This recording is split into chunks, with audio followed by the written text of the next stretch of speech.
നിതിൻ ഗഡ്കരി ദാമോദർ പ്രസാദ് പറഞ്ഞതിനുള്ള പ്രതികരണമാണ് എനിക്ക് അങ്ങിൽ നിന്ന് ആദ്യം കേൾക്കേണ്ടത്.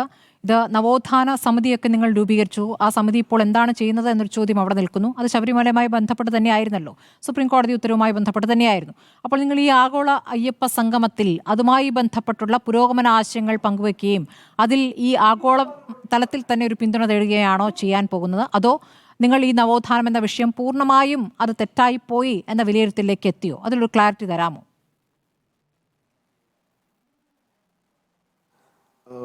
ശ്രീ ദാമോദർ പ്രസാദ് ഇവിടെ പറഞ്ഞത് കേട്ടാൽ നമുക്ക് തോന്നുക നവോത്ഥാനം എന്ന വാക്ക് തന്നെ എന്തോ ഒരു അപകടകരമായ വാചകമാണ് എന്നാണ് തോന്നുക. ഈ കേരളത്തിനകത്ത് ഒരുപാട് ക്ഷേത്രങ്ങളിൽ നവോത്ഥാനത്തിൻ്റെ ഭാഗമായി നടന്ന സമരങ്ങളുടെയും പ്രക്ഷോഭങ്ങളുടെയും ഇടപെടലുകളുടെയും എല്ലാം ഭാഗമായിട്ടാണ് ഇന്ന് കാണുന്ന കേരളത്തിലും രാജ്യത്തുമുള്ള പല ക്ഷേത്രങ്ങളിലും ഭക്തരും വിശ്വാസികളുമെല്ലാം കയറാൻ കഴിഞ്ഞിട്ടുള്ളത് എന്നത് ശ്രീ ദാമോദർ പ്രസാദിനെ പോലെയുള്ള ആളുകൾ മറന്നു പോകരുത്. അത് വൈക്കത്തായിക്കോട്ടെ, ഗുരുവായൂരായിക്കോട്ടെ, മറ്റെവിടെയും ആയിക്കോട്ടെ, ഇവിടെയെല്ലാം നവോത്ഥാനത്തിൻ്റെ സമരങ്ങൾ നടന്നിട്ടുണ്ട്, നവോത്ഥാനത്തിൻ്റെ ഭാഗമായിട്ടുള്ള ഇടപെടൽ നടന്നിട്ടുണ്ട്. അദ്ദേഹം ഇപ്പോൾ ഇവിടെ ചെയ്തു വെക്കാൻ വേണ്ടി നോക്കുന്നത് ഇടതുപക്ഷത്തിനെതിരായി വീണ്ടും ശബരിമലയിലെ യുവതീ പ്രവേശനവുമായി ബന്ധപ്പെട്ട ചില വിവാദങ്ങൾ ഉണ്ടാക്കുന്നതിന് വേണ്ടി ഈ തക്കത്ത് ഉപയോഗപ്പെടുത്താൻ വേണ്ടി പറ്റുമോ എന്ന് നോക്കുന്നത് ശ്രീ ദാമോദർ പ്രസാദിനെ പോലെയുള്ള ഒരു BJP-കാരുമാണ്. അങ്ങനെയല്ല ശ്രീ നിതിൻ ഗഡ്കരി, നിങ്ങൾ ശക്തിയുക്തം എടുത്തിരുന്ന ഒരു നിലപാടുണ്ടല്ലോ, ആ നിലപാടിൽ ഇപ്പോൾ നിങ്ങൾ നിശബ്ദരാണ്. അതിലൊരു ക്ലാരിറ്റി വേണം. നിങ്ങൾ അത് പൂർണ്ണമായും മാറ്റിയിട്ടാണോ ഇതിലേക്ക് വന്നത്, അതോ അതും അവിടെയുണ്ട് ഇതും ഇവിടെയുണ്ട് എന്ന നിലയ്ക്കാണോ? അതാണ് അദ്ദേഹം ചോദിക്കുന്നത്. അല്ലാതെ നവോത്ഥാനത്തെ എതിർത്തല്ല അദ്ദേഹം പറഞ്ഞത്. നിങ്ങൾ അതിൽ നിന്ന് പിന്നാക്കം പോയോ എന്നുള്ളതാണ് ചോദ്യം. നോക്കൂ, സ്മൃതി, നമ്മളത് ഒരുപാട് ചർച്ച ചെയ്തതാണ്. ഞങ്ങൾക്കല്ല, സുപ്രീം കോടതിയാണ് ഇന്ത്യയിൽ പറഞ്ഞത് ശബരിമലയിൽ യുവതികൾ പ്രവേശിക്കണം എന്ന വിധി. CPM നേടിയതല്ല, ഇടതുപക്ഷം നേടിയതല്ല, കേരള സർക്കാരിന്റെ ആവശ്യമായിരുന്നില്ല, സുപ്രീം കോടതിയുടെ വിധിയായിരുന്നു. പോകട്ടെ, നമ്മുടെ വിഷയമല്ലാത്തത് കൊണ്ട് ഞാൻ അതിലേക്ക് പോകുന്നില്ല. സംബന്ധിച്ചോ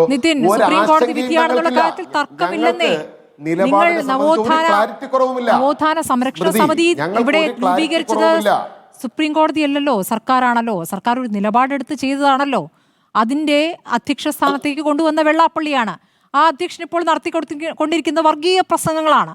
അദ്ദേഹത്തെ നിങ്ങൾ ഒരു തരത്തിലും തടയുന്നില്ല. അദ്ദേഹം വർഗീയ പ്രസംഗങ്ങൾ നടത്തി തന്നെ പോകട്ടെ എന്ന രൂപത്തിൽ അതിനൊരു തടസ്സവും വരുത്തുന്നില്ല. അപ്പോൾ അതിനുശേഷം ഈ അയ്യപ്പ സംഗമം എന്ന പേരിന് തന്നെ നിങ്ങൾക്ക് ദുരുദ്ദേശമുണ്ട് എന്ന് ശ്രീകുമാർ പറയുകയാണ്. ആവർത്തിച്ച് അദ്ദേഹം അത് പറയുന്നുണ്ട്. ഈ രണ്ട് കാര്യങ്ങളും നോക്കുമ്പോൾ നിങ്ങൾക്ക് വോട്ടാണ് ലക്ഷ്യം.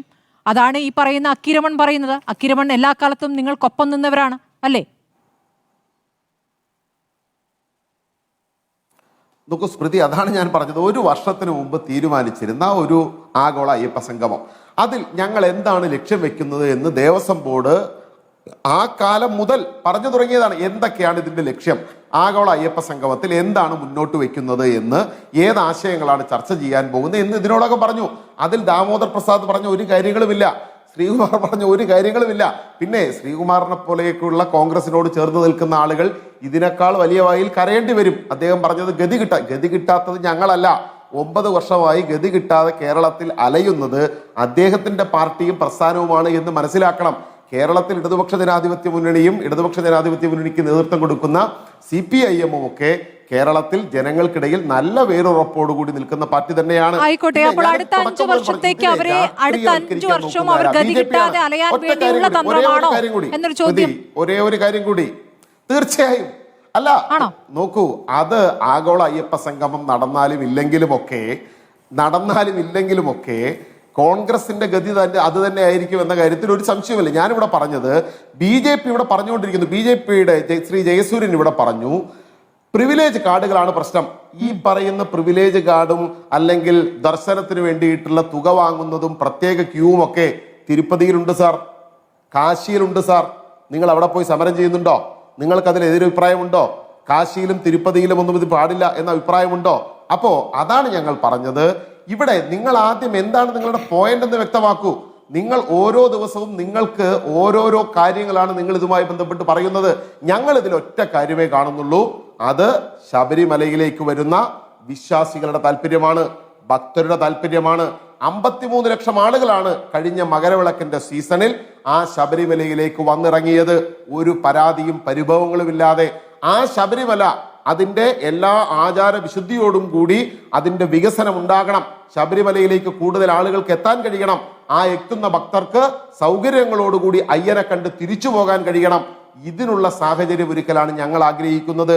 അതിനുവേണ്ടിയാണ് കേരളത്തിലെ ഈ സർക്കാർ കിഫ്ബിയിൽപ്പെടുത്തി നൂറുകണക്കിന് കോടി രൂപയുടെ വികസന പ്രവർത്തനങ്ങൾ ഈ ശബരിമലയിലെ എല്ലാ ഇടത്താവളങ്ങളിലും നടത്തിക്കൊണ്ടിരിക്കുന്നത്. ശബരിമലയിൽ ഇന്നും വെട്ടിയിട്ടുള്ള ഒരു റോഡിന്റെ പേര് PK ചന്ദ്രാനന്ദന്റെ പേരിലാണ്. PK ചന്ദ്രാനന്ദൻ CPIM-ന്റെ നേതാവായിരുന്നു എന്ന് മറന്നു പോകരുത്. വിശ്വാസികൾക്ക് കൂടുതൽ സൗകര്യമൊരുക്കുന്നതിന് വേണ്ടിയാണ്. വിശ്വാസികളെ ഉപയോഗിച്ച് രാഷ്ട്രീയം കളിക്കുന്നത് BJP ആണ്. അത് ഏറ്റവും നന്നായി മനസ്സിലാക്കുന്ന ഈ നാട്ടിലെ ശബരിമല വിശ്വാസികളും ഹിന്ദുമത വിശ്വാസികളുമാണ്. ഹിന്ദുമത വിശ്വാസികൾ ഒരിക്കലും BJP-യോടൊപ്പം നിൽക്കും എന്ന് കരുതുന്നില്ല. കാരണം BJP-യുടെ ഹിന്ദുത്വം എന്ന് പറയുന്നത് ബ്രാഹ്മണിക ആധിപത്യത്തിന് വേണ്ടിയുള്ളതാണ്. ആയിക്കോട്ടെ, അപ്പോൾ നിങ്ങൾക്കൊപ്പം നിൽക്കും അല്ലേ? നടത്താൻ നിങ്ങൾക്കൊപ്പം നിൽക്കാനുള്ള കാര്യങ്ങളാണോ ചെയ്തുകൊണ്ടിരിക്കുന്നത്? അത് പറഞ്ഞാൽ മതി. തീർച്ചയായും വിശ്വാസികളും അവിശ്വാസികളും മതവിശ്വാസികളും അല്ലാത്തവരും എല്ലാ മനുഷ്യർ അവരുടെ രാഷ്ട്രീയ നിലപാടെടുക്കുന്നത് ജീവിതത്തിന്റെ പ്രയാസങ്ങളുടെയും ജീവിതത്തിന്റെ സാഹചര്യങ്ങളുടെയും അടിസ്ഥാനത്തിലാണ്, അല്ലാതെ മതവിശ്വാസം നോക്കിയല്ല. മതവിശ്വാസത്തിന്റെ അടിസ്ഥാനത്തിൽ ആളുകൾ രാഷ്ട്രീയമായി നിലപാടെടുപ്പിക്കണം എന്നാണ് BJP ആഗ്രഹിക്കുന്നത്. ആ വർഗീയവാദം കേരളത്തിൽ ചിലവാകില്ല എന്നാണ് BJP മനസ്സിലാക്കേണ്ടത്.